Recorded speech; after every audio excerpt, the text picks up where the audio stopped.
ഇതേ ഞാൻ പറഞ്ഞ 50,000 രൂപ ഇതിന് നിനക്ക് എടുത്തിട്ട് കടം വീട്ടിയോ വിട്ടാതിരിക്കോ നിന്റെ തീരുമാനം. പകരം എന്താ സാർ ചെയ്തു തരേണ്ടത്? ഗീത, ഈ ക്വസ്റ്റ്യനാണ് ഞാൻ നിന്നെ പ്രതീക്ഷിച്ചത്. ഞാൻ പറഞ്ഞ കാര്യത്തെപ്പറ്റി നീ നല്ലോണം തീരുമാനം എടുത്തോണ്ടല്ലേ ഇങ്ങനൊരു ഉത്തരം വന്നത്. അല്ലാണ്ട് ഈ പരിശുദ്ധിയും കെട്ടിപ്പിടിച്ചുകൊണ്ടത് എന്ത് കാര്യമല്ലേ? ആ പൈസ എടുത്തിട്ടേ ഞാൻ റൂമിലോട്ട്. അവക്ക് വരാൻ ഞാൻ വന്നാ മതിയോ കൂടെ കിടക്കാനേ? നീയോ? നീ എപ്പോ വന്നേ? ഞാൻ ചോദിച്ചതിന് മറുപടി ആദ്യം പറ. അവക്ക് വരാൻ കൂടെ കിടക്കാൻ ഞാൻ വന്നാ മതിയോ? അവളെന്തെങ്കിലും എല്ലാം പറയുന്ന വെച്ചിട്ട് നീ എന്തിനാ ഇങ്ങനെ ഇതാക്കുന്ന എന്റെ അടുത്ത്? അതിന് അവളൊന്നും പറഞ്ഞില്ലല്ലോ, നിങ്ങളല്ലേ എല്ലാം പറഞ്ഞത്.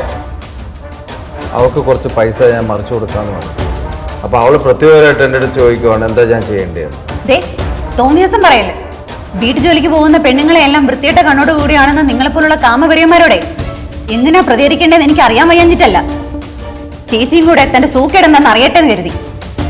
നിങ്ങൾ എന്താ വിചാരിച്ചത്? നിങ്ങളുടെ പണം കാണുമ്പോ ഞാൻ നിങ്ങളുടെ കൂടെ ഒന്ന് കിടക്കുന്നോ? ഓ, നീ അവളെ കണ്ടപ്പോ ശീലവജമായാണോ? മിണ്ടാണ് നിങ്ങള്. അവൾ ഇന്നലെ എല്ലാം എന്റെ അടുത്ത് പറഞ്ഞു. തന്റെ എന്ത് ഇഷ്ടം എന്നാടോ ഞാൻ കൂട്ടി നിൽക്കാത്തത്? നിങ്ങളുടെ ഒരു ചോരേനെയും